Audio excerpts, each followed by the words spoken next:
Good day folks, and welcome to another Gran Turismo 7 video. Now, I was going to do a video about these awesome Group 1 cars in this race at Interlagos, but I want to draw attention to something that I think was affecting my ability to get out of the C-ranked drivers.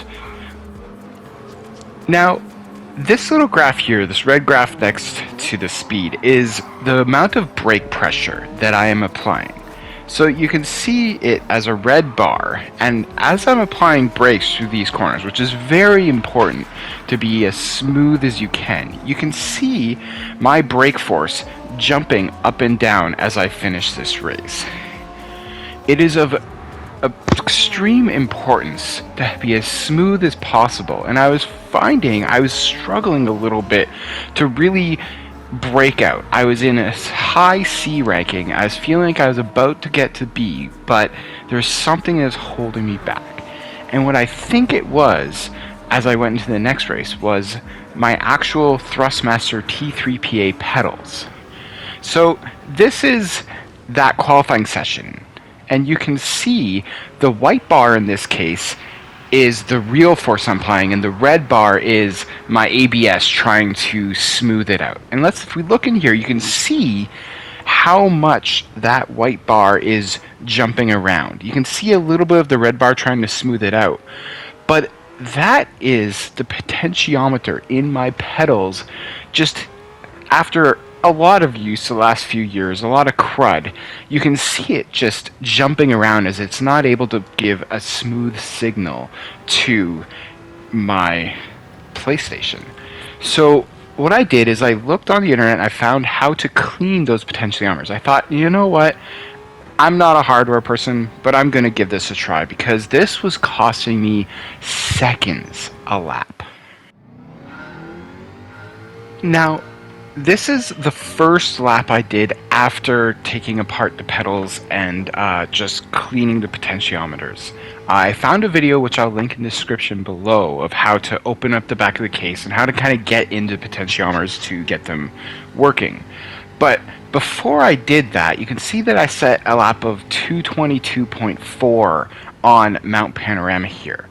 This is a really technical course, especially in the mountains. So having precise braking control as you're going up and down that mountain is really important. And I was having a lot of trouble, and that's when I first noticed that my brakes were acting on this straight. I would see my brakes kind of fluttering a bit, which would just slow me down and take so much time on these long straights for my lap. So this is the first timeout. So I'm watching this. So let's just zoom in here. You can see that after cleaning potentiometers, how much smoother that input is. That white bar is not jumping around as much as it was before. And I'm able to have a lot more control and finesse coming up this mountain here.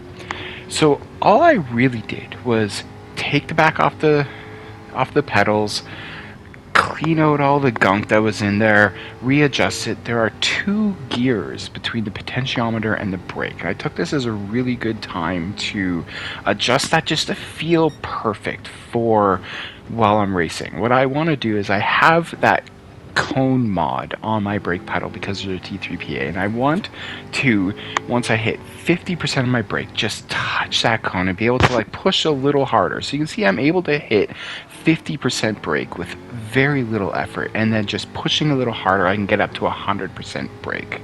And because I had taken it apart, I was able to really just fine-tune that in, so it just felt perfect to me, which is, I feel, is a good opportunity for me to get those extra tenths, those extra seconds out of my lap to really boost myself into the next tier of driver ranking. So this is that first lap, like I said, coming out of doing this repair. I was mostly watching where the potentiometer was, watching how much 50%, watching the flutter, checking the gas. So I wasn't paying as much attention as I was when I set that 222.4, dealing with a really, really crappy brake pedal. And I would come in here and set like just a bunch of seconds faster. So I'm looking forward to seeing how much more time I have, and I highly recommend taking some time to clean your equipment. Bye.